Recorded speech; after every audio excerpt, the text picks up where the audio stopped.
Y compartimos pantalla para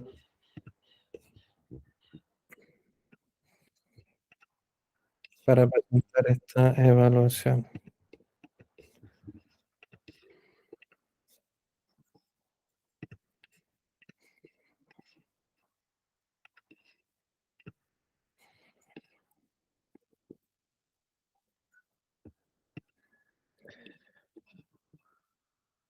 Bien, acá yo tengo la evaluación que ustedes respondieron ya, a través de un formulario de Google. Señalar de que este ensayo que se les aplicó fue principalmente para que tuvieran idea de con lo que se van a encontrar el día de la evaluación.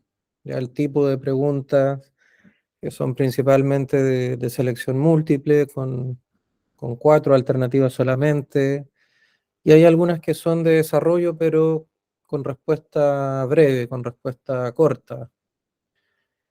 Además, indicar de que si bien muchas preguntas a lo mejor no reflejan lo que se ha visto durante estas clases, también es preciso indicar de que solo tenemos 45 minutos semana por medio, por lo tanto se hace muy difícil poder entregar todos los contenidos, profundizar en todos ellos. Son cerca de 7, 8 módulos con distintas unidades. Así es que eh, espero que comprendan esa situación y la idea también es que ustedes realicen autoaprendizaje a través de ir repasando, o no alcanzamos a ver o no profundizamos de la forma que quizás ustedes hubiesen querido, ¿ya? Pero acá cualquier pregunta o duda que vayan teniendo, van interrumpiendo para que vamos aclarando. La primera de ellas dice cuál de las siguientes sustancias químicas le aporta a la célula la energía inmediata para funcionar. Y acá tenemos varias biomoléculas que están presentes en cada una de nuestras células y formando parte de muchas estructuras, ¿ya? En el caso de las proteínas son biomoléculas formadas por aminoácidos que tienen distintas funciones, entre las cuales está el transporte de sustancias a nivel celular, la conformación de estructuras llamadas enzimas que participan en los procesos metabólicos, en la estructuración de los tejidos y de distintos órganos, ¿ya?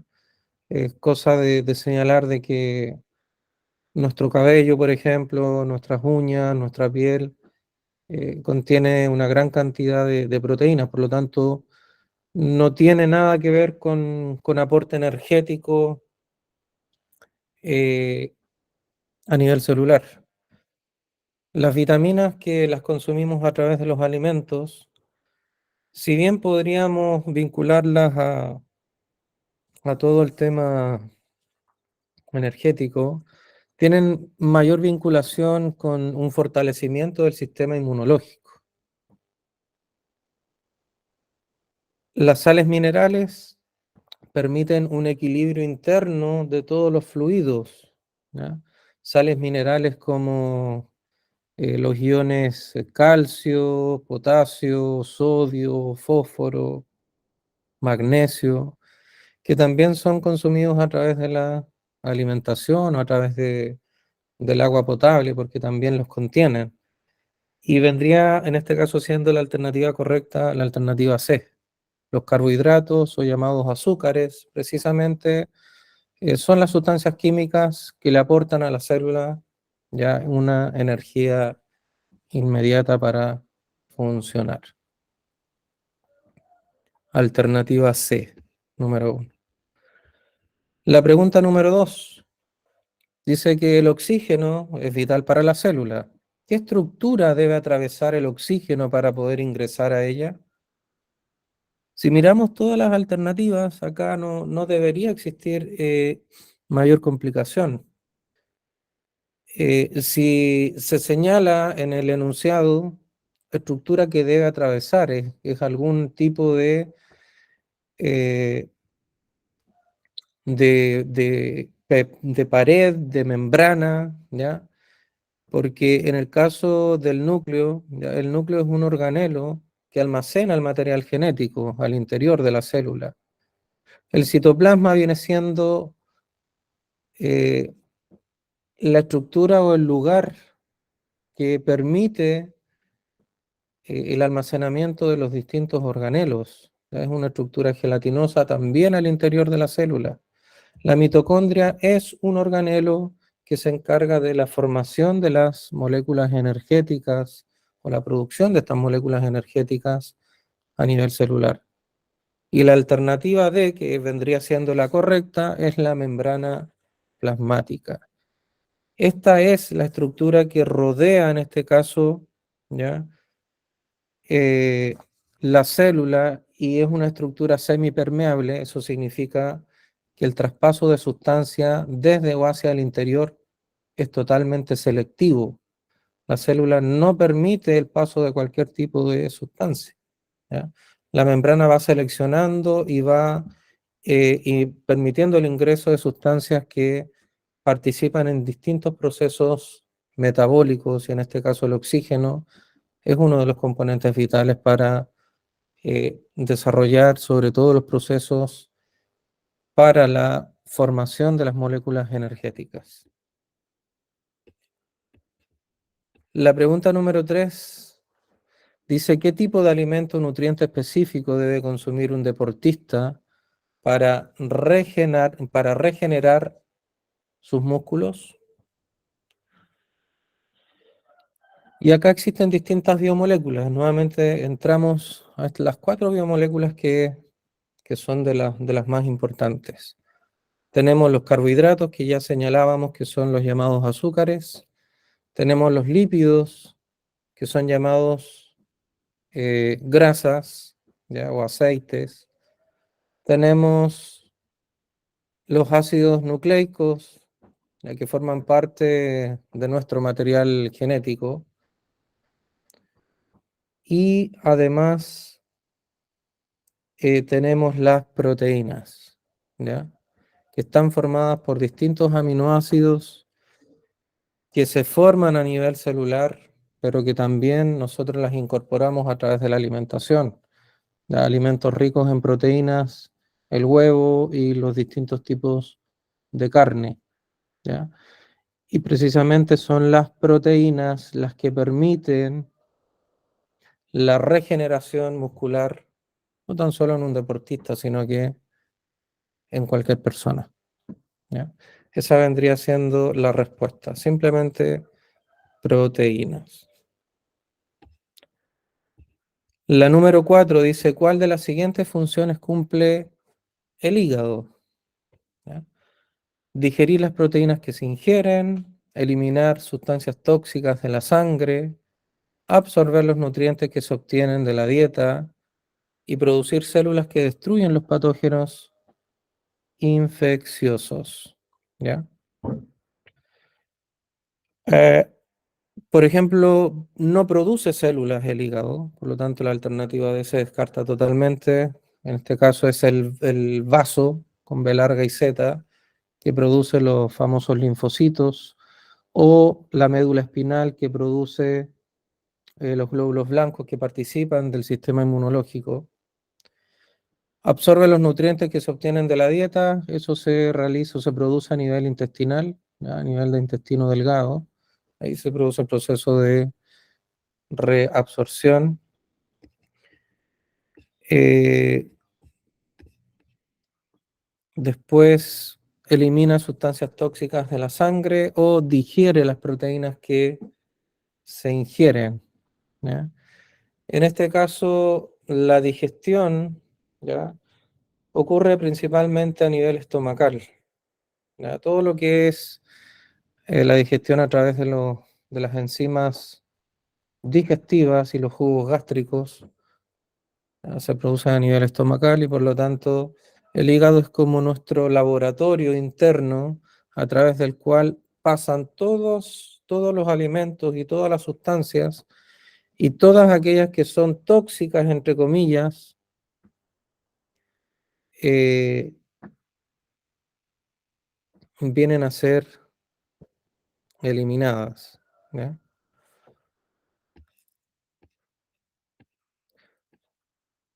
Número 5, bueno, esta imagen no se alcanza a observar muy bien.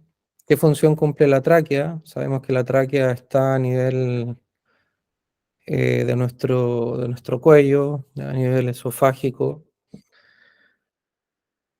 Conduce el alimento al estómago, conduce el aire desde y hacia los pulmones, por ello ocurre el intercambio gaseoso con la sangre.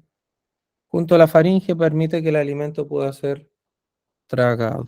¿Ya? También hay algunas alternativas que podrían acá hacernos dudar un poco, pero está claro que en ella no ocurre el intercambio gaseoso con la sangre, eso ocurre a nivel pulmonar, dando la alternativa C no vendría siendo. Conduce el alimento al estómago, en este caso podríamos estar hablando del esófago y no de la tráquea. Junto a la faringe permite que el alimento pueda ser tragado, también estaríamos hablando del esófago. Y en este caso la alternativa B vendría siendo la correcta, ya que tiene mayor relación con lo que es el sistema respiratorio. ¿Ya? Conduce el aire desde y hacia los pulmones. ¿Ya? Posterior a que pasa por la tráquea, ya llega hasta los bronquios y finalmente hasta los bronquiolos y por último hasta las unidades más pequeñas de los pulmones llamados alveolos, en donde se produce este intercambio gaseoso, ¿ya? Entre lo que es el oxígeno y el dióxido de carbono. Número 6, hay que observar acá una imagen, es un proceso celular. Fíjense, tenemos una célula que se divide en primer lugar en dos células y estas dos células a su vez se dividen en dos nuevas células. O sea que a partir de una célula obtenemos cuatro células. Pero ¿cuál es la característica de esta división celular? Es que las células hijas, las cuatro células hijas, solo contienen la mitad de la información genética o la mitad de los cromosomas. Y eso solo ocurre en un tipo de célula en nuestro cuerpo o en nuestro organismo, que son las células sexuales o llamadas células gaméticas. Por lo tanto, ¿cuál es el objetivo de este proceso celular? A este proceso se le llama meiosis, ¿ya? Ocurre a nivel testicular en los varones y a nivel ovárico en las damas. Estas células son los ovocitos y los espermatozoides. Formar gametos, regenerar tejidos, desarrollar el embrión, estimular el crecimiento de órganos.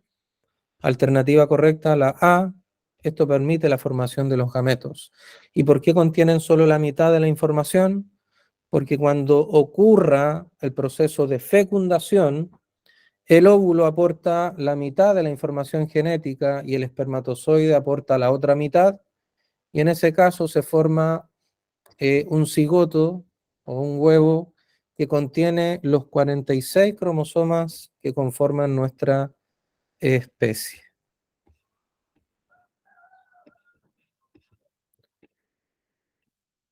Pregunta número 7. Dice, ¿qué proceso sucede en el endometrio? ¿Ya? El endometrio hay que señalar que es una capa conformada por vasos sanguíneos que recubre el útero, ¿ya? En este caso del género femenino. Las alternativas son liberación del óvulo. La liberación del óvulo sabemos que ocurre en el ovario. desarrollo del óvulo, que también es en el ovario, transporte del embrión, ¿ya? El transporte del embrión comienza desde las trompas de Falopio. La implantación del embrión, alternativa correcta, letra D, ¿ya? Eh, en el proceso o en el ciclo de menstruación, en el caso de las mujeres mes a mes, el útero, ¿ya? Y el endometrio en este caso se preparan para un posible embarazo. Cuando esto no ocurre, ¿ya? El endometrio cae, ¿ya? Se desprende esta capa de vasos sanguíneos del útero, ¿ya? Y se expulsa o se libera. Y a eso se le llama menstruación. Eso es lo que se libera. Pero cuando ocurre la fecundación de un óvulo, el endometrio eh, queda en el útero y permite que este embrión sea implantado en esta capa uterina, ya permitiendo a través de todos sus vasos sanguíneos, ya poder traspasar gran parte de la sangre al embrión. De ahí viene la formación de lo que es la placenta, cordón umbilical, y así es que alternativa D, ¿ya?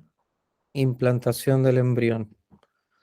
Dice, a continuación se muestra la cantidad de cromosomas totales de una célula. Si esta célula realiza mitosis, ¿cuántos cromosomas totales tendrá cada una de las células hijas? Ya acá tenemos 4 cromosomas. Existen 2 procesos de división celular. El nombre delante, que es la meiosis, que ocurre en las gaméticas o sexuales, y la mitosis, ¿ya? Que es el proceso de división de todo el resto de las células que forman parte de nuestro organismo. Y la mitosis tiene la habilidad de formar a partir de una célula dos hijas con la misma cantidad de cromosomas que la célula madre. Por lo tanto, si esta célula realiza mitosis y la célula posee 4 cromosomas, hijas también poseerán la misma cantidad de cromosomas. Por lo tanto, alternativa C vendría siendo la correcta en esta pregunta número 8. La número 9 dice, imagine que una pareja tiene 3 hijas y un hijo y la mujer está nuevamente embarazada. ¿Qué probabilidad exista que vuelva a tener una niña? Esta pregunta eh, hay que realizar mayor análisis investigativo, ¿ya? Puesto que las probabilidades de tener un niño o una niña siempre van a ser del 50%, porque es un proceso totalmente azaroso, ¿ya? La mujer, su par número 23 de cromosomas, son los cromosomas sexuales, es XX, por lo tanto, la mujer siempre va a aportar el cromosoma X, ¿ya? Es el varón el que puede aportar el cromosoma X o Y. Y para que pueda aportar uno de los dos, bueno, existe el 50% de probabilidades de que sea o el X o que sea el Y. Así es que alternativa correcta es la alternativa B. En este caso se podría concluir de que es el varón, ¿ya? El que finalmente, entre comillas, decide por el aporte cromosómico que realiza el género de este nuevo, eh, de este nuevo ser, ¿ya? La pregunta número 10, ¿ya? Esto ya tiene que ver con genética mendeliana. Acá se podría realizar un cruce entre especies. Dice, una especie de ave tiene el siguiente rasgo genético determinado por. Los alelos son, en este caso, cromosomas que tienen relación con una característica. La característica es que este organismo tiene plumas cafés y el alelo con E minúscula, plumas blancas. ¿Ya? Los alelos se clasifican en dominantes y recesivos. Todos los que tienen letra mayúscula son características dominantes. En letra minúscula ya son las características recesivas o que se dan en menor cantidad. Si ponemos de ejemplo el color de ojos de las personas, sabemos que el color de ojos marrón o café es el dominante, porque la mayor parte de la población posee ese tipo de color de ojos. Sin embargo, el color de ojos azules, verdes, qué sé yo, son recesivos porque la minoría de la población posee los genes recesivos de ese color de ojos. Por lo tanto, la pregunta dice, ¿qué constitución genética debe tener los progenitores para que su descendencia tenga un 50% de probabilidad de ser de plumas blancas? O sea, ¿qué cruce debiese existir acá para que la mitad de los descendientes tenga el color de plumas blancas, esta característica recesiva? ¿Ya? En este caso, la alternativa correcta vendría siendo la alternativa C. Fíjense que eh, si vemos el primer progenitor, supongamos que es el padre, ya el padre en este caso tiene plumas café porque hay una letra E mayúscula y una letra E minúscula. Siempre que hay una característica dominante, la persona, o en este caso el ave, va a tener esta característica dominante, o sea que tiene plumas café. Pero el segundo progenitor, que vendría siendo la hembra, ¿ya? Tiene las plumas blancas porque tiene dos alelos recesivos acá. Y para que se dé este cruce, exista un 50% de probabilidades de tener a la descendencia o a la mitad de la descendencia con plumas blancas o características recesivas, debiese darse este cruce. ¿Ya? Así es que a buscar por ahí en los textos, en los capítulos, la famosa genética mendeliana, ¿ya? Porque Mendel, que fue el padre de la genética, tuvo especies vegetales, principalmente con plantas de arvejas. Entonces, él fue polinizando de manera artificial el ver entre los cruces cuáles eran las descendencias posibles. Y en este caso, él concluyó de que existen muchas características traspasables de generación en generación, ¿ya? Y hasta el día de hoy, obviamente, siguen en pie todos esos postulados o principios. Pregunta 11 es una pregunta netamente del área o del eje de la química. Acá tenemos una especie de modelo atómico. El centro es el núcleo atómico. Estas especies de elipses son los llamados orbitales y lo que está apuntando la flecha es una de las partículas subatómicas que forman parte del átomo. Son tres las partículas que forman parte del átomo. Tenemos los protones, los neutrones, ambas están en el interior del núcleo del átomo. Y finalmente los electrones que giran alrededor del núcleo en estos orbitales atómicos. Por lo tanto, la alternativa correcta vendría siendo la letra D, electrón. Porque la A, donde dice anión, ¿ya? Los aniones son especies químicas que tienen carga eléctrica negativa, ¿ya? Son iones. porque los iones se clasifican en cationes, son aquellos elementos que tienen carga positiva, y los aniones que tienen carga negativa.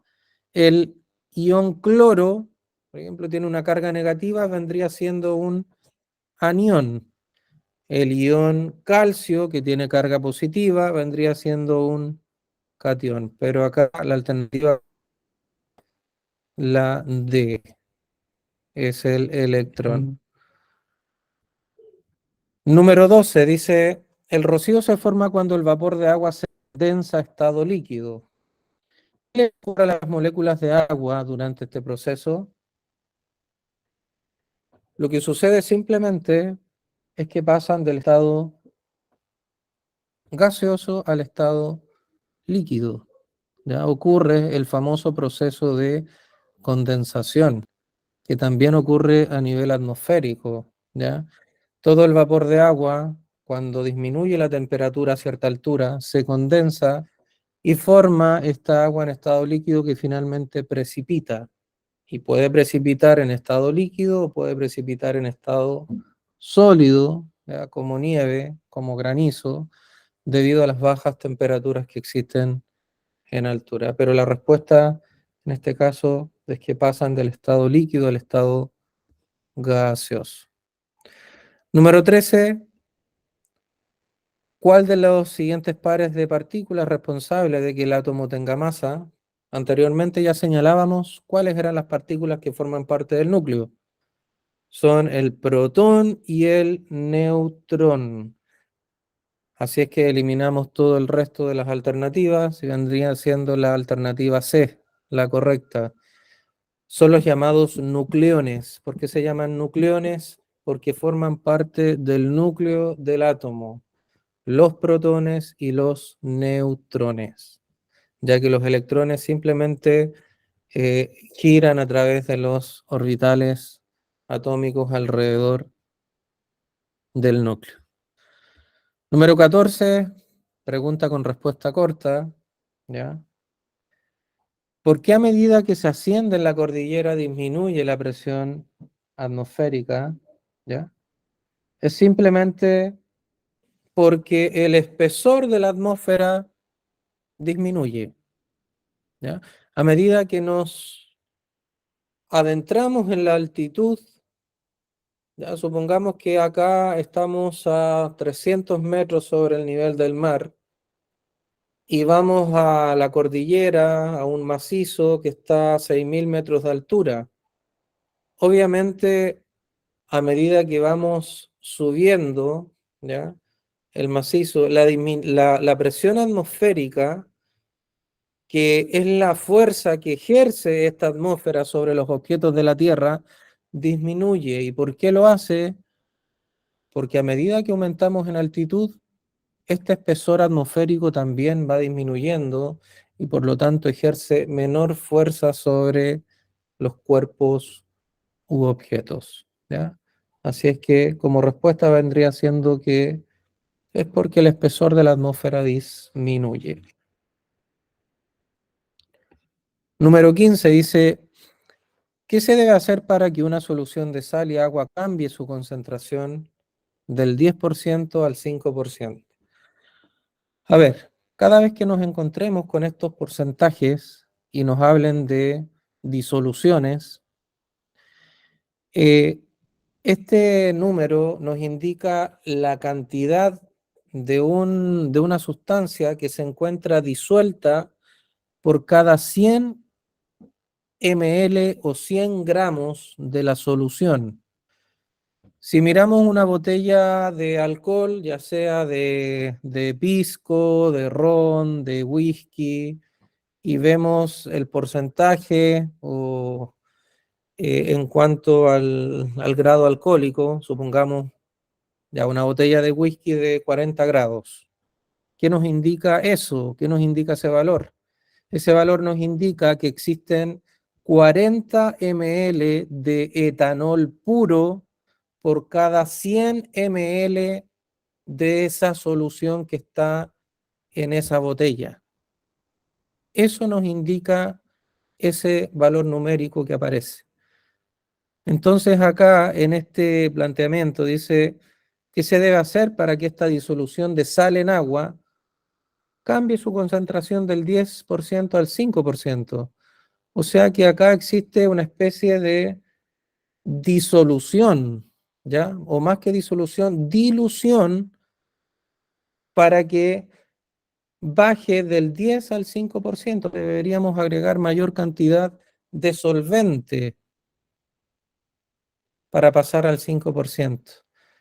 Entonces la alternativa correcta vendría siendo la alternativa B, donde deberíamos aumentar la cantidad de solvente, porque si aumentamos la cantidad de soluto, el soluto vendría siendo la sal, el solvente vendría siendo el agua.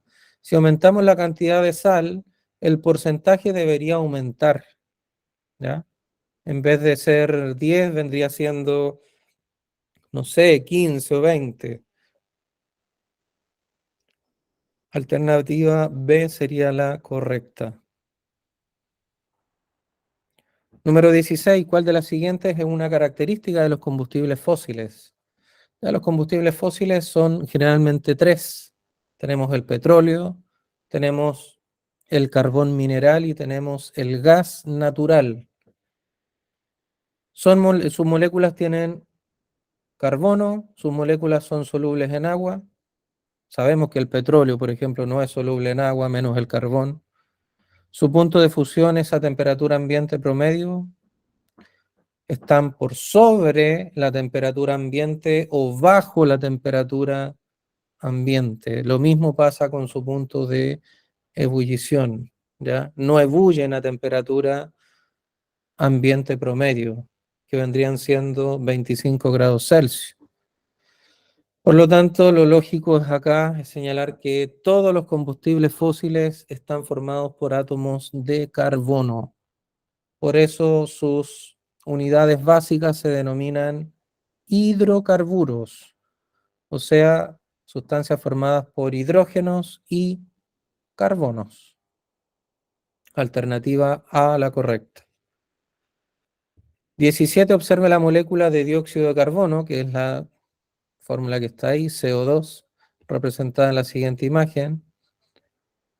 Tenemos los dos oxígenos a los costados y en medio tenemos el átomo de carbono. Fíjense que ambos oxígenos están unidos mediante un enlace doble al carbono. Por eso aparecen dos especies de estructuras o rayitas acá unidos al átomo central mediante enlaces covalentes. ¿Cómo se forman los enlaces de la molécula anterior? Dice, esta es la número 17. La alternativa correcta vendría siendo la alternativa D, donde cada átomo de oxígeno y el átomo de carbono comparten electrones entre sí. ¿Por qué vendría siendo esa la correcta? Porque esa es una definición de lo que es un enlace covalente, ¿ya? En el caso de ceder, ¿ya? O aceptar electrones, estamos hablando de otro tipo de enlaces, ¿ya? Como los enlaces metálicos, por ejemplo, que el átomo de carbono comparte protones, jamás comparten los protones porque esos están en el núcleo del átomo. Lo que se comparte en este caso son los electrones. Cada átomo de oxígeno transfiere sus electrones. Cuando hay transferencia de electrones de electrones, que son partículas con carga negativa, estamos hablando de enlaces iónicos, ¿ya? Porque ahí hay una transferencia electrónica. Por lo tanto, alternativa B, cada átomo de oxígeno y el átomo de carbono comparten electrones entre sí. Así se forman los enlaces covalentes. Pregunta 18. ¿Qué significa que el cloro sea el soluto de una disolución acuosa utilizada para desinfectar? Sabemos que el soluto es la sustancia diluida en el solvente, ¿ya? Entonces, ¿qué significa que el cloro sea el soluto de una disolución? Obviamente que el cloro es diluido por el agua. Alternativa correcta, letra A, ¿ya?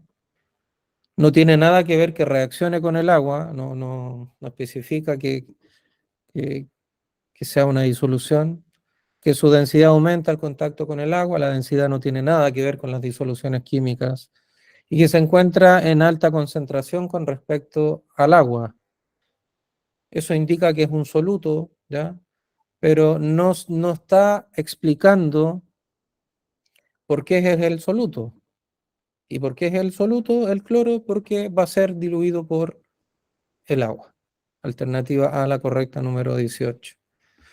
19, fíjense, tenemos un recipiente acá, que es una disolución química de 500 ml, disolución acuosa de azúcar al 40%.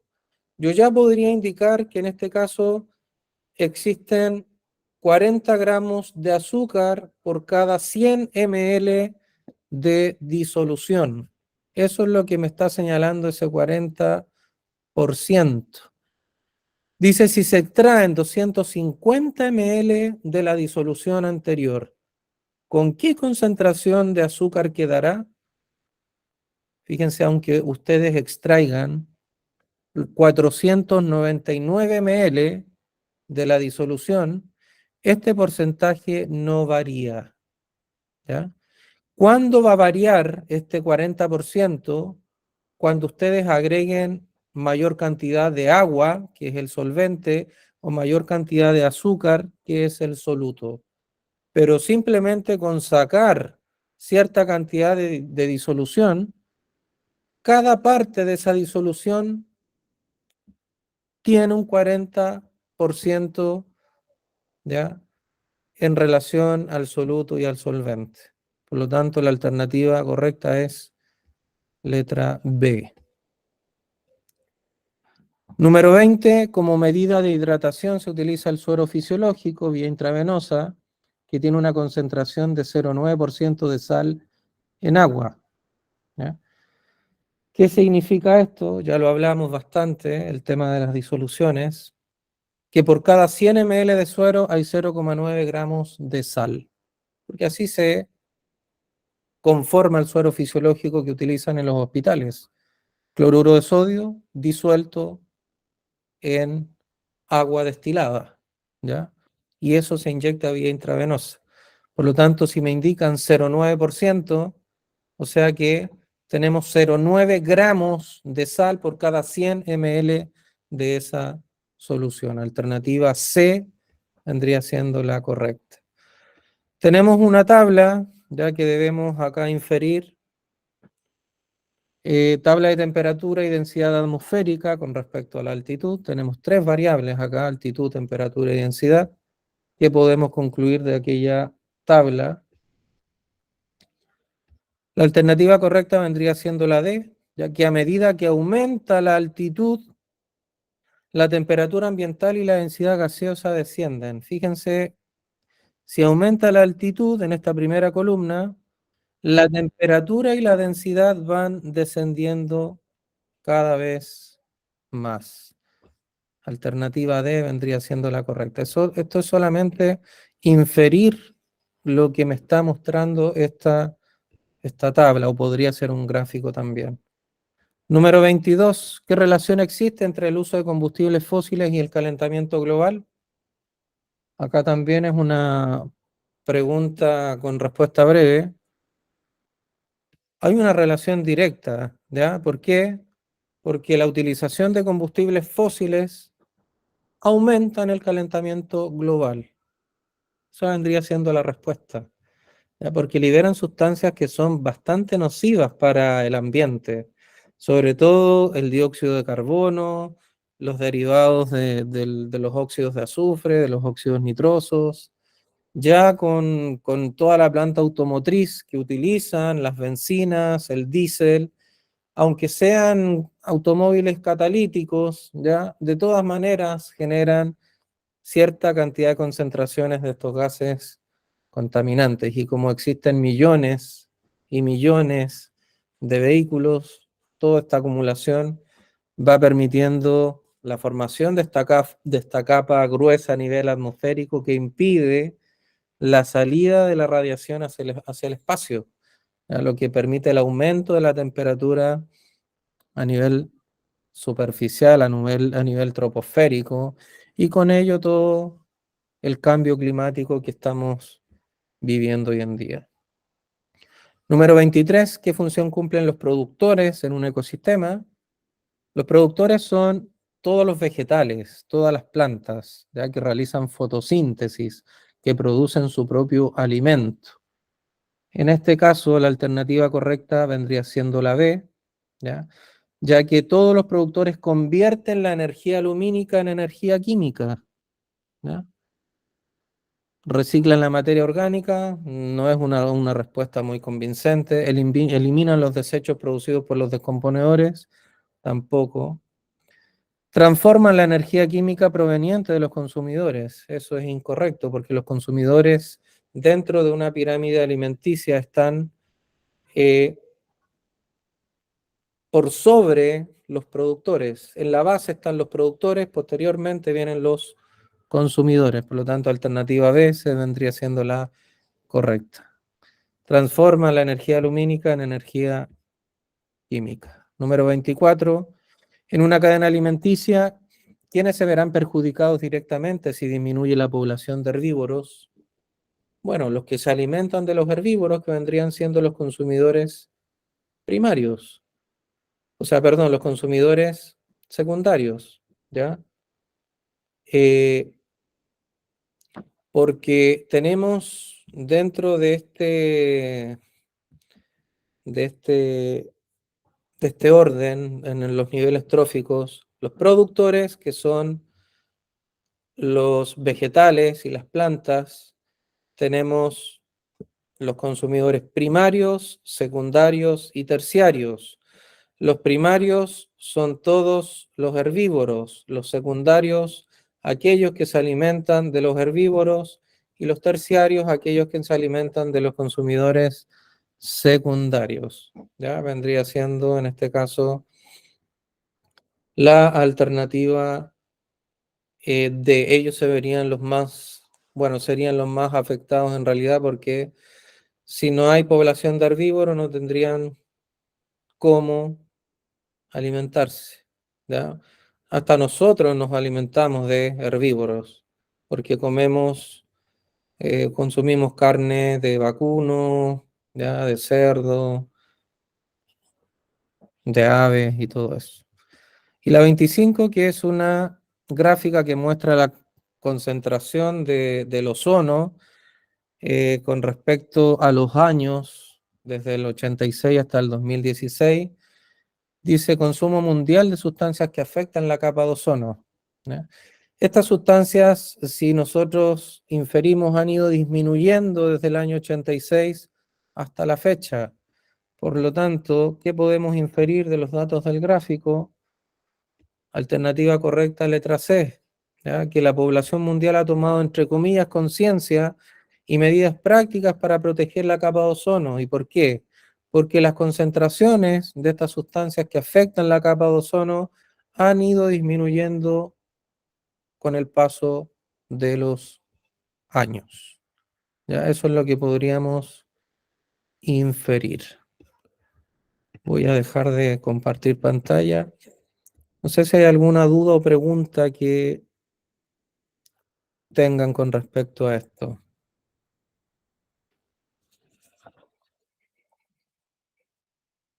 No, profesor, todo claro. Muy bien. Bueno, no sé si tendremos la oportunidad de tener una nueva clase. Si no es así, desearle la mayor de la suerte en la rendición de sus exámenes, esperar que puedan aprobar todos ellos, ¿ya?